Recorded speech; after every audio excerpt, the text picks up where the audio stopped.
Thank you. Can you all hear me all right? All right. Okay. So I would like to just start with kind of a basic kind of characteristic of children of immigrant families in this country. So when I say children of immigrant families, we refer to a child who has at least one foreign-born parent. Okay? And based on the census data, that currently about 1 out of 4 children under age 18 are children of immigrant families. Okay? And I just want to point out that you can see that the number of children of immigrant families in the U.S. has increased significantly just in the last few decades. Okay? Not only is the number increased, but also just the cultural, language profiles of children in immigrant families has also shifted in this country. So while in 1960, the majority of immigrants come from Europe, European or Canada, but more recently, you can see that there's a pretty even spread of immigrants coming from different areas of the world, especially South and East Asia, Mexico, and Latin America. So related to the changes in kind of the ethnic demographic distribution of children of immigrant families, the language profiles of immigrants in the U.S. has also become very diverse. Okay? So this again from census data, only 16% of U.S. immigrants speak only English at home. Okay? And actually 47% of them speak Spanish, and then 6% speak Chinese. So while there's many languages spoken in immigrant families, Spanish and Chinese are the two most commonly spoken foreign languages. Okay? So the research on children of immigrant families has also shifted over the years. While I would say early research tend to focus on comparing children from immigrant families with those from native families and try to see what's lacking or what are the challenges they face. And they did show that there are significant challenges facing children of immigrant families in their development. For example, just based on the demographics of immigrant population, that children from immigrant families in the U.S., they are more likely to come from low-income families and have less educated parents compared to children from native families.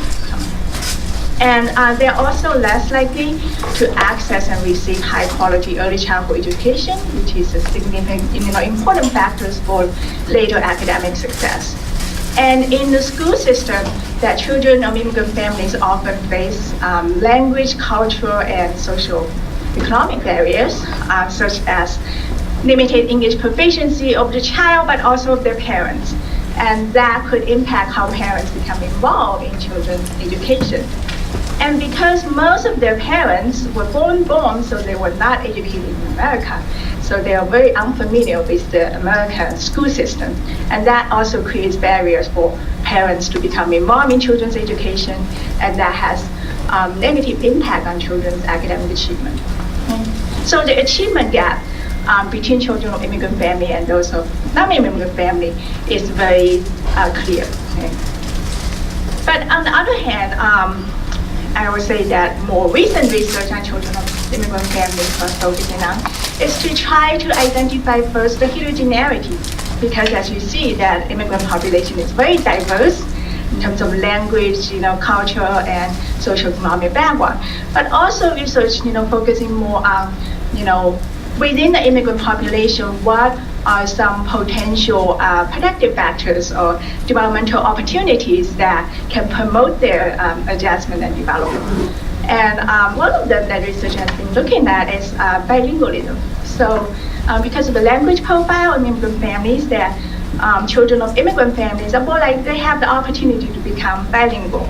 And in fact, there is a term more used in the education literature, dual language learners, or DLLs. So that refers to young children who are still learning a language, but they are simultaneously exposed to, or they are learning in 2 different languages. So they may, exposed to 2 languages before even one of the language becomes proficient.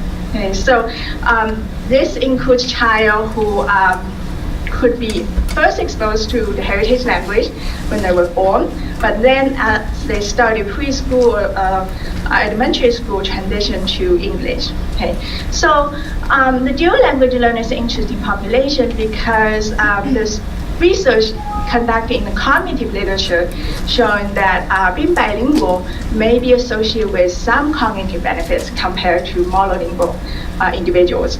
But despite of the potential of cognitive advantage of being bilingual, the research data looking at achievement statistics of dual language learners have consistently shown that dual language learners, especially those from low-income background, they lag significantly behind their monolingual English-speaking peers just at the beginning of kindergarten entry.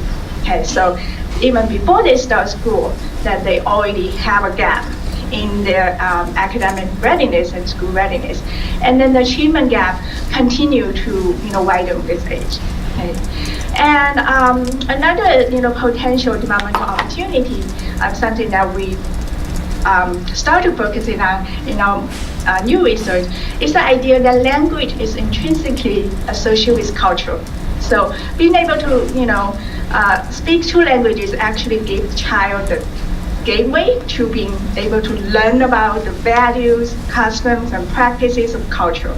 So those children are also possible becoming bicultural. And then social cultural psychology research and cultural psychology research has shown that biculturalism is associated with some social emotional benefits. However, for children, the exposure to different set of cultural values and norms and practices can sometimes create challenges in their development, which I will talk later. One aspect is creating conflict in family relationships. So thinking about all different types of factors can influence children's development. Anything that impact children of immigrant families, that ranging from family, peers, and then it's culture. So how do we organize those layers of contexts? And in our work that we are very much impacted, influenced by the ecological model of human development, which you're probably familiar from your undergraduate class in psychology. But this is our operationalization of the complex ecological model. So we published this review a few years ago, trying to apply the ecological framework to understand children's adjustment in immigrant families. So in this model that we kind of basically sorted different types of contexts, and that impacting these children, starting from social cultural factors. So these are factors like immigration status, cultural orientation of the family. So these we consider kind of more distal social cultural factors. So these factors may directly or indirectly impacting children's adjustment through the children's interaction with their proximal environment. So what are these? Their interaction with parents, their family relations, interaction with neighborhood, interaction with school. So to understand, how those abstract, cultural factors impacting children's adjustment, you have to understand how do those factors impact children's interaction with people they interact with on a daily basis. So that's a key guidance of our work to look at the immediate context that children interact with. Our early work focusing primarily on family, but we have also begun to look at the child interaction with teachers and peers at school, so look at the school context. And another thing I want to point out in this model is that it's not a one-directional relation in the sense that children's adjustment, is passively impacted by her environment, his or her environment. That in fact, that in some of the research showed that children's own adjustment and their cognitive processes, such as emotional regulation or executive functioning, can also shape how parents and teachers interact with them. Okay, and that interaction may also impact their, exposure to language and language development. So there is, also reciprocal effects. So it makes it very complex. Okay, so I want to talk about one of the social cultural factors in the first box that's unique for immigrant families, cultural orientation. So cultural orientation, Jeannie Chai at Stanford, she had a definition of that refers to immigrant, that the degree to which individuals are influenced or actively engaged in tradition, norms, and practice of a specific culture. So a simple word is for an immigrant in the U.S., you would say how Americanized that person is. Okay, and obviously that's a very simplified description. In the research, that cultural orientation is actually more complicated in the sense that first, an immigrant has at least two cultural orientation. One is their adaptation to the host culture, so that's often called in research as acculturation.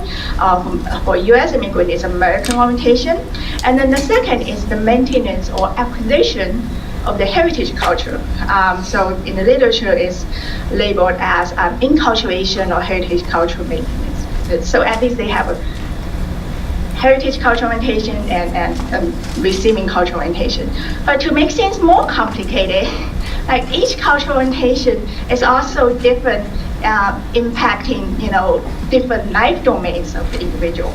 So when we look at American orientation, that in fact includes the individual's language proficiency, or language use, and it also includes their use of media like TV, movie, books, music, because these are also ways that individuals are exposed to the cultural elements. Right? It also reflected as the individual's social relationships. Do they, how often do they hang out with American friends, or how often they hang out with, individual from their same culture. And but more in deeper sense, so these are behavior domains, but in more deeper sense, they also reflected as individuals' values and beliefs and identification. And what's interesting is that more recent research suggested that it's not necessarily kind of one school of cultural orientation for each individual. So a person could be very fluent in English, but they have low endorsement of the American values. Or in my example, I am very fluent in English, but I definitely not very culturally in terms of American meals. So instead of having one simple kind of variable or measure like acculturation, that it actually acculturation can involve multiple dimensions and in multiple domains. So in each cultural orientation, that individual has their standing in different domains.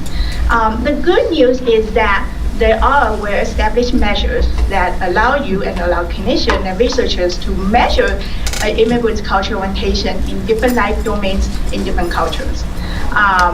And I think Jeannie Chai has a measure that she developed for adults, and in our lab we use a measure developed by Xin Chen at UPenn because this measure is adapted for parents. Okay, so parents can report on their own cultural orientation. So for example, this is a scale measuring parents' self-report of the language proficiency, and ask them about their speaking, understanding English, and reading, writing, and the same thing in their heritage language. And this scale asks about parents' social relationship, how many American friends you have, or how many Chinese friends you have. And for children, like for young children, we can ask parents to report on children's cultural orientation. But as children get older, older in late childhood, adolescence, they can report on their own cultural orientation. Okay, so I spoke about kind of the structure of cultural orientation in immigrants, but let's talk more about what are the differences between the two cultures. Okay, so because our early research focusing on Chinese American immigrants, so I will kind of use that as an example to look at what are the specific differences between the heritage and receiving culture for those families. So in the research on culture, especially comparing East Asian or Chinese culture and Western culture, culture, there are some big models. Okay, one is you're probably familiar with the idea that Western culture is considered individualistic or interdependent culture, where attributes like autonomy, independence is highly valued. And in East Asian cultures, considered interdependent culture or collective culture, in which the individual's connectiveness or connection with their group, the social relationship, is more highly valued. Okay, so what does it mean is that although in both cultures the ability to regulate their behavior, we call self-regulation, is important in both cultures, but it's for different goals. So in Western cultures, the self-regulation primarily serves as purpose to achieve achievement goals, or to express self, but in collective cultures, self-regulation is primarily achieved to maintain a good relationship with their group. So it does have implications for how parents teaching children about self-regulation, how parents train children on self-regulation, what components of self-regulation is emphasizing West and East culture is different. So, but more specifically, there are some traditional, Chinese cultural values that are still have implications for impacting parenting and family relationship. Some of them, you guys are already familiar with. So one is that Asian cultures that values family hierarchy. So in the sense that parents are considered authority in the family, and children are expected to respect and show obedience to parents.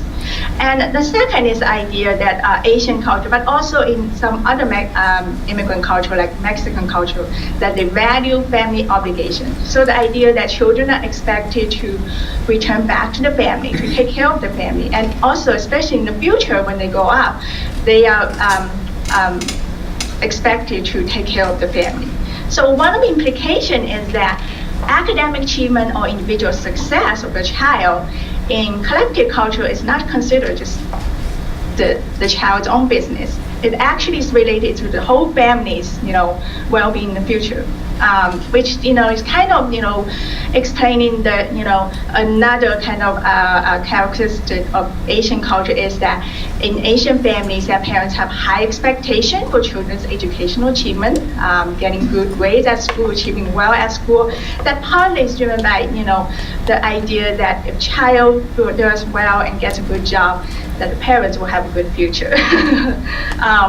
And of course, all families are different, but, I think the degree to which the families, impacted by those values would, play the role in their parenting. Okay? And another is that research by Ruth Zhou suggests that in Chinese families, that the parents consider the role, taking the role of training or teaching. So it's parents' role of responsibility to train the child and teach the child and guide the child in socially appropriate behaviors.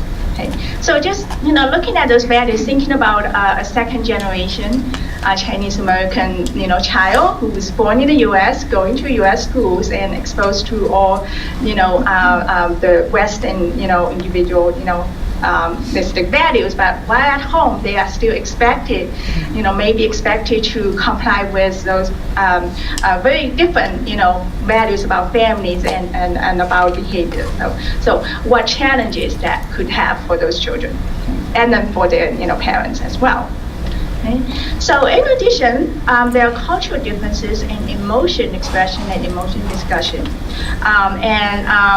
In social psychology, that it has been theorized that in collective cultures that there's a higher value of constraint or control of emotions, and in Western individualistic cultures value more open expression of emotion. Part of the idea is that because collective cultures values group relationship and open expression of emotion, especially some of the negative emotions can often disrupt group relationship. So it is highly considered need to be controlled. And empirical study provided some evidence for that hypothesis in studies of college students, that researchers showed that college students from East Asian cultures, that they reported expressing less emotions than individuals from Western cultures. But interestingly, there was very little difference or no consistent difference in their facial expression of emotion or their physiology,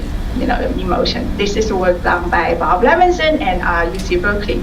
So kind of their theory is that the different component emotion can mean different things. So the self-reported emotion is more susceptible to the influence of values and cultural values and expectation, and whereas facial expression and emotion behavior are more automatic processes. So those processes are less likely to be impacted by cultural values. Okay. And in addition to general degree of how much people express emotion, there's also differences in what type of emotions that parents express. Cross-cultural study found that European American parents, they express more positive emotions than Chinese or Chinese immigrant parents. And there's another study showed that Chinese mothers, they express less praises in response to children's success, and they give more criticism in response to children's failures. The exact reason, underlying this cultural difference is not very clear, but it could include the idea that in Asian culture that parents don't want children to feel they want children to feel humble. So they all like expressing a positive emotion could harm that value. Okay. And another thing that research found is not only do Asian parents express less emotion, but they also talk about emotion less. Okay. So in a study that look at when parents talk to children about stories that in their childhood, narrating stories, that the European American mother, they tend to more talk about feelings, talk about their own feelings, the others' feelings, and what this event made them feel. But the Chinese mother tend to talk about, the behavior or trying to, use the story to teach the child a lesson about, being, different types of, qualities. Okay, they really talks about, mention about emotion and feelings. Okay, so given these cross-cultural differences, one of the things about cross-cultural study is that it's easy to find the differences, but it's difficult to explain it, okay?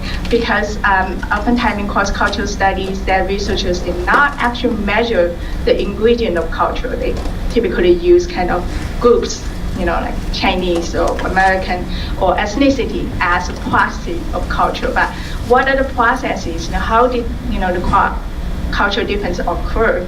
That was never measured. So it's hard to explain. Okay. So in our research, we're focusing on immigrant family. One of the reasons is that in immigrant families that can allow you to look at culture as a very complex variable. So you can actually measure, parents' cultural orientation in their heritage culture and then receiving culture, and then you can systematically look at is the parents' degree of contact with each culture, how is that associated with their emotion expression and emotion discussion, and how does that in turn impact in children's adjustment. Okay, so you can look at kind of more processes in which the cultural influences happen, and if you follow immigrant families over time, that also gives you opportunity to see as they shift in their cultural orientation, how does their behavior change? So that allow us to look at mechanisms in which cultural effects happen. Okay. So we looked at this in the context of a longitudinal study that has been going on for over 10 years called the Kids and Family Project. It's a longitudinal study of Chinese American children in immigrant families. And here is just a basic, description of a sample. So at wave one, we recruited about 250 Chinese American children in the Bay Area, and we recruited children in immigrant families in the sense that they have to have at least one foreign-born parent. And in the end, 24% of the children are first generation, means they were foreign-born and then immigrated to the U.S. as a child, and then 76% were second generation, have born in the U.S., have a foreign-born parents. And the majority of the parents were foreign-born, and the children were between first and second grade at the first time. And we did work hard trying to recruit a socioeconomically diverse sample by over-sampling communities or schools with families from low-income background, like Chinatown communities in San Francisco and Oakland. So as a result, that more than 50% of our sample are considered low-income families by children were eligible for free or reduced price school lunches. And then as you can see from the family annual per capita income, so this is the family's total income per person in a year. The mean, considering the high living cost in the Bay Area, was very low. And actually our sample income is lower than the census Asian population, income. It's because part of our efforts to oversample low-income families. Okay? And then we followed this sample 2 years later, but more recently, so we waited for about 9 years to assess them again, just because it's so hard to find funding in longitudinal study. But we just wrapped up the last wave of data collection, where we were able to get data from over 60% of the family. And then the children are now in high school. They are applying for college. So doing longitudinal study makes you really realize how fast the time passed.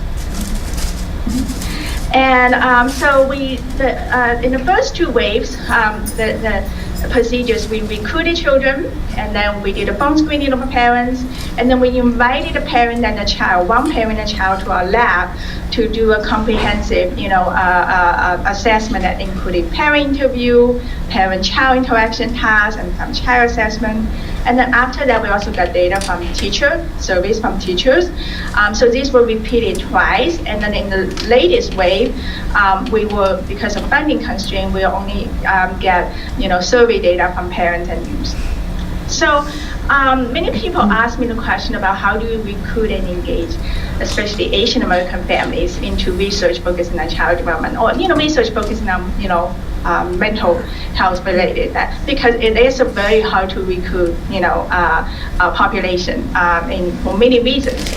So these are some of the things that we learned over time, 12 years of experience, that we think are helpful. Very first, you need to have your recruitment materials and assessment materials available in multiple languages. Right? In all of our studies, that we have multiple language version of everything. Right?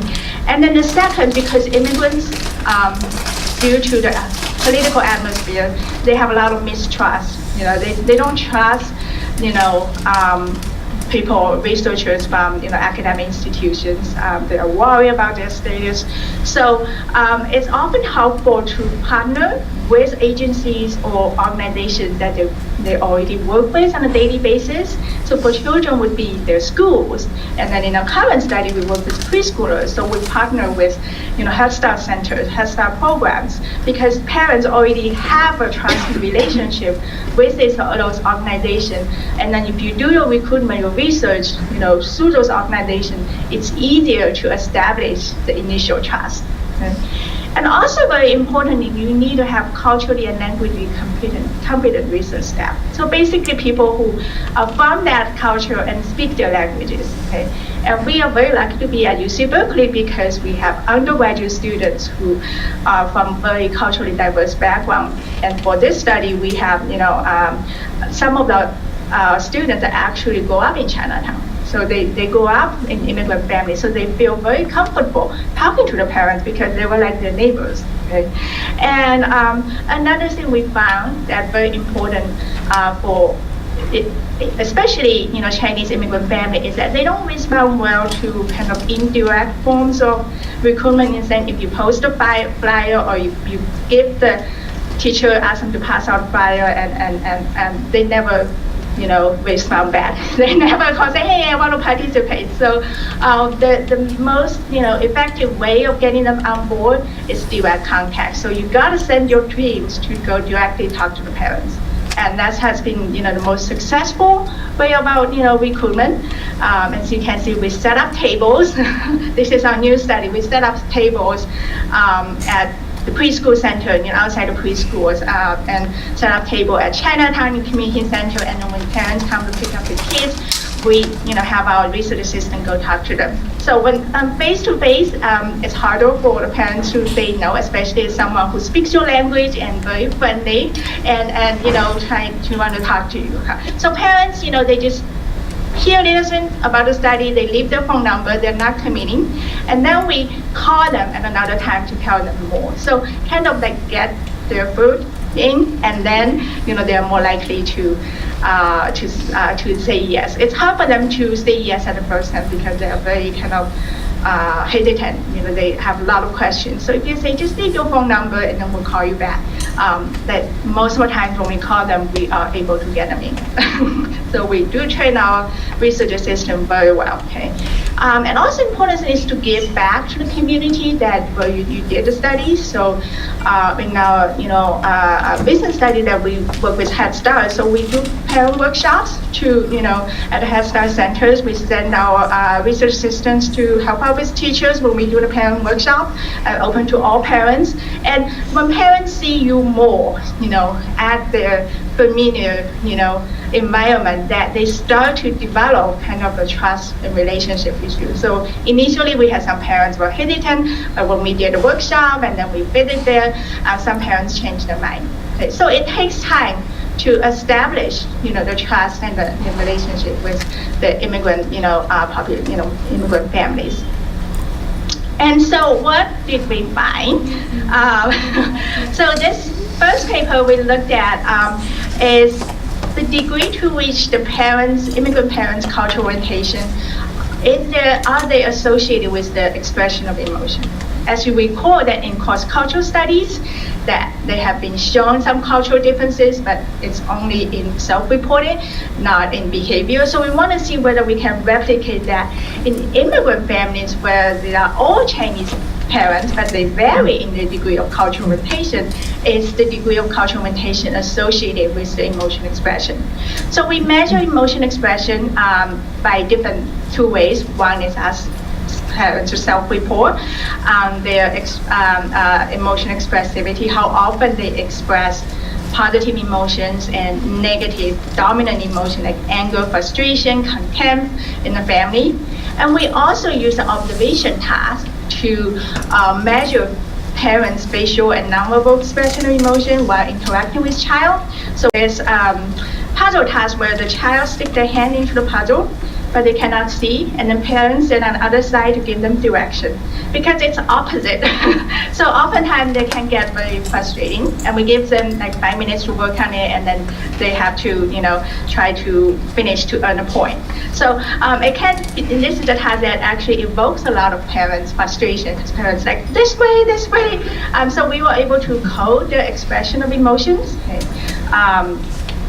And so what have we looked at in the data analysis? This is cross-sectional data, so all one-time points. But we use, so this is past analysis model. So the one-headed arrows means prediction, and then two-headed arrows means correlations. Okay. So here we are using the parents' language proficiency in English and Chinese as an indicator of the cultural orientation to predict different measures of the emotional expression: self-reported, positive emotions, self-reported negative, and observed affect. Okay. And then we look at how do parents' emotion predicts children's emotion regulation as reported by parents and teachers. So we are able to look at kind of the cross-reporter or cross-context, relations. So the first relation between culture and emotion, what did we find? We did find that consistent with cross-cultural study that the Chinese parents who are more proficient in English, who use more proficient in English proficiency, they express more emotions. But that's only shown in their self-reported expression. That's not related at all to their observed emotion, to actually how much they show in parent-child interaction. right? And what's interesting is that when we look at cultural orientation in friends, in the domain of friends, how many friends you have, how many American friends you have, how many Chinese friends you have, that we found a somewhat different association. So like the language and social relationship seems to be really capture a different aspect of culture, and they impacting emotions in a different way.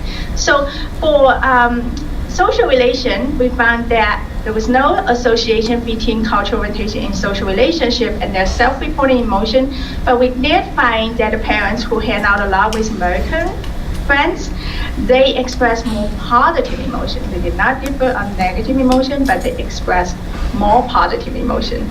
So kind of give you ideas that language might impact the emotion by impacting the individual's values. So those, like Asian culture's values in control of emotion, but social interaction may impact the individual's actual expression of emotions through processes like observation, or when you are around people who do, show a lot of positive behavior to the child, maybe that's one way of you, learning, acquiring those behaviors.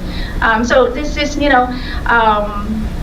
interesting, give us a first hint about, language and social relationship may impacting, immigrants' behaviors through different pathways. So culture can impact the individuals through very different pathways. Okay? And so summary of findings. So cultural orientation were primarily associated with parents' self-reported expression, but not associated with observed emotion. And in the direction of higher American orientation, especially in language proficiency, were generally associated with higher self-reported expressivity. So this is consistent with cross-cultural study. And then when we look at association, does parents' emotion expression matter for children's regulation? The thing we found is driven by the reporter. So parents' self-reported emotion was only related to their report of children's regulation, but parents showed, that their actual display of emotion during the interaction actually predicted both teacher-reported and parent-reported child behavior. So in a sense that, the parents' actual display of their behaviors may be a more accurate reflection of their parenting, but the parents' self-reported, behaviors may be more reflection of their values rather than what they actually show. Okay. So let's see about how we're doing on time. Okay. So in the follow-up study, so this is the second wave of data, wave 2. So we measured, emotion again. And so in this study, also again looking at parents, we look at, the value domains of acculturations, as I mentioned, that the cultural values. So specifically, we measure parents' endorsement of collective values and conformity. Those two are, true of the Asian, cultural values. And another thing we look at is oftentimes that acculturation is associated with the individual socioeconomic status. So as immigrants becoming more highly educated, getting higher income, the values also changing. So as you can see in here, that the families, parents have higher income, they endorse less collective value. So the cultural and socioeconomic status are actually associated, with each other. So if you look at, what just, how do we, tease out their effects? So what we did was we put them as simultaneous predictors to both cultural values and income and education to predict their emotion expressivity. And what we found is that we found some support for the cultural effect in the sense that Chinese parents who endorse more collective cultural values, they express less negative dominant emotions. So those are like anger, frustration, contempt, or criticizing. Okay, which is consistent with cross-cultural finding in the collective culture that they value inhibition of disruptive negative emotions. But also interesting, we found the effect of socioeconomic status in the form of family income. So the family who have higher income, the parents expressing, more emotion. So this is actually consistent with social psychology studies. So Decker Kadner at UC Berkeley did study looking at social status and impacting on behavior. What he found is that as individuals achieve higher social status, they become more kind of free in their emotion expression and also in the pursuing of self goals. And this is exactly what we found is that as immigrants obtain higher income, their emotion expression is more similar to that of the mainstream culture. And interestingly, that effect is not shown in education. Do you have any guesses? For immigrants, their education level oftentimes don't translate into the job, the income, because a lot of them got their education in China, and because of language barriers that they does not translate into a college. College education in China does not necessarily translate into college level jobs in the U.S. Okay, so interestingly, that the income is more significant predictor of emotion than education level. And we also look at parent-child discussion of emotion. As I mentioned, there were some cross-cultural differences. So in our study, we also use a storytelling task. So we just give parents this book that has only pictures, no words. It's about a boy who had a frog as a pet, and the pet got lost, and he tried to find it in the forest, and eventually he found it. So this book is used in language development studies to look at parents' use of narratives, but it also offered many opportunities to talk about emotions because there were the boy had many encounters.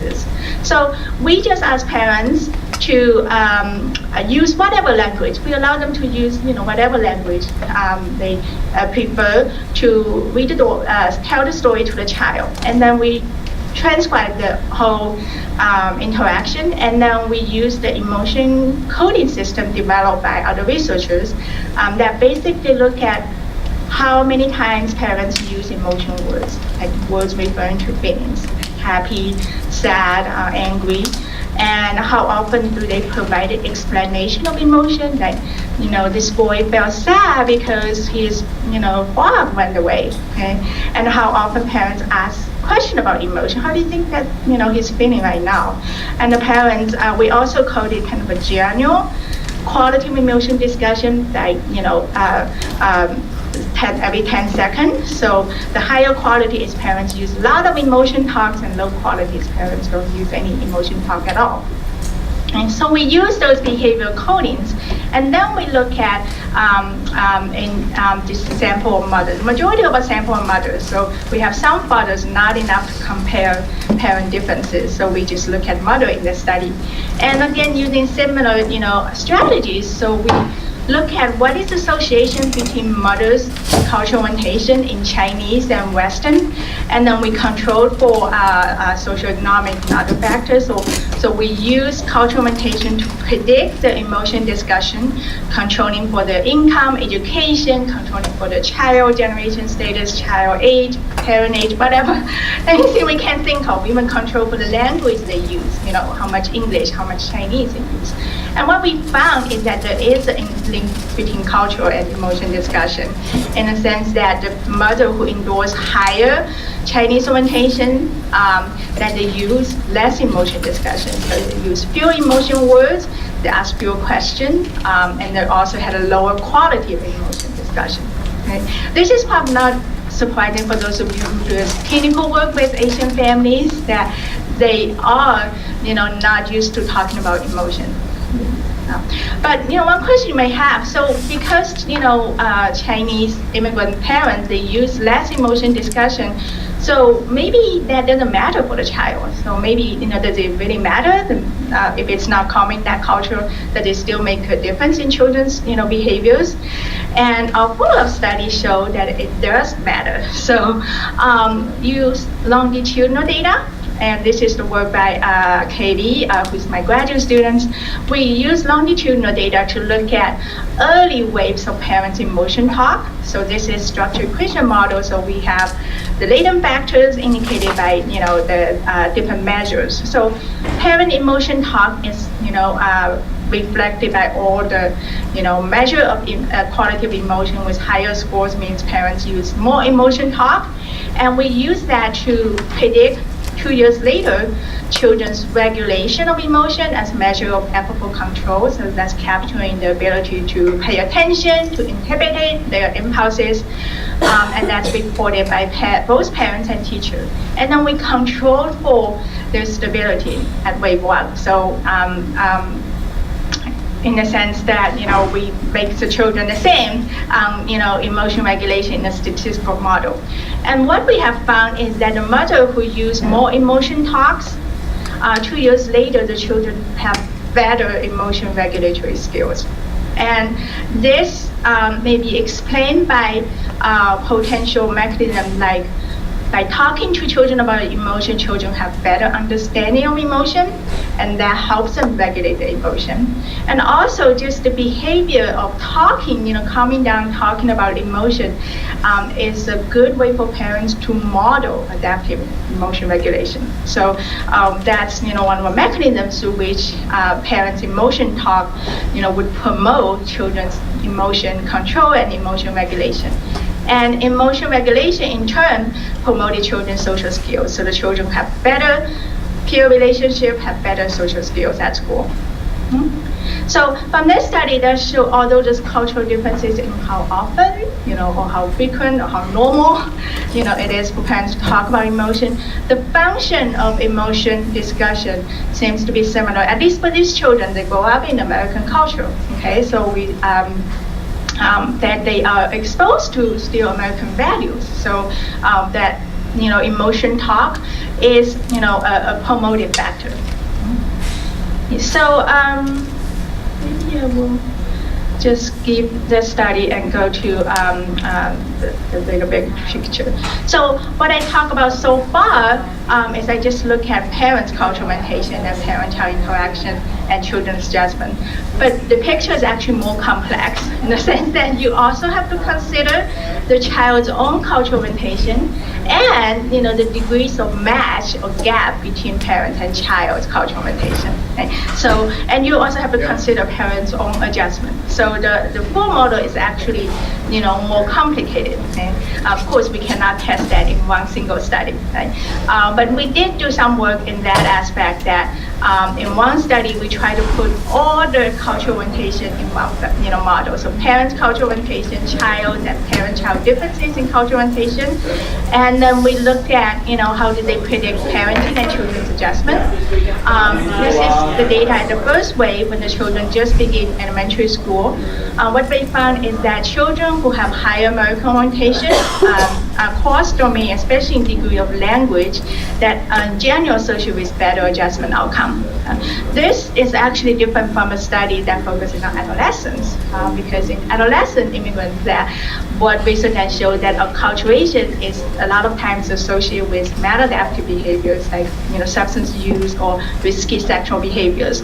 But in our study focusing on early childhood or middle childhood, that acculturation is actually an adaptive factor. For the problem reason is that for children at this age group, their important task is to getting adjusted to the school system, getting integrated into the school system, and then proficiency in English and also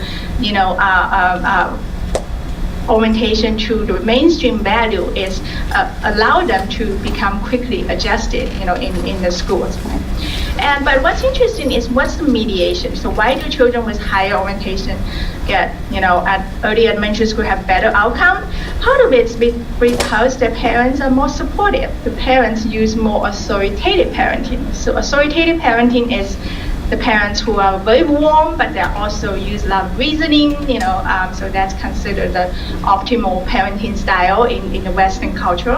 And what's interesting is that while Asian parents are also considered to be more kind of using more harsh parenting, like tiger parenting, but in our study what we found is that that's not driven by the parents. It's actually driven by the child. So in Chinese American families, when children are more acculturated, westernized, that the parents are adjusting their parenting style to be more in line with the mainstream culture. So they use more supportive, authoritative parenting, and that in turn promote better outcome. Okay? Another thing we found is that the differences between the child and parents' cultural orientation. So in families where there's a higher gap in parents, a child's cultural orientation, especially in language. So when parents are proficient in Chinese and the child is not proficient, when the child is proficient in English, when the parents are not proficient, that these type of families often have higher, parents use less supportive parenting, and then the children have, more behavior problems. Okay, so both the child's orientation and also the gaps in cultural orientation makes a difference. And then lastly, this is my graduate student, Sarah Chang, and she's doing her dissertation looking at conflict interaction between parents and children. So we actually had a task where parents and child identify some hot topics, and then they have a discussion about the conflict. What Sarah's looking at is how do Chinese parents negotiate conflict with their children. And some of the findings that we found is that the child's, language proficiency is impacting their conflict. In families and Chinese American family where children have lower Chinese proficiency, as you see, in immigrant family, parents are often very proficient in heritage language, but especially for the child who are born in the U.S., it's very easy for them to lose their heritage language as they grow older. But our study showed that that does have some negative effect on their parent-child relationship. So in those type of families, that they have more conflict between parents and the child, and that in turn have behavioral consequences for the child. Okay. So that's basically take-home message. The key thing is culture is complex.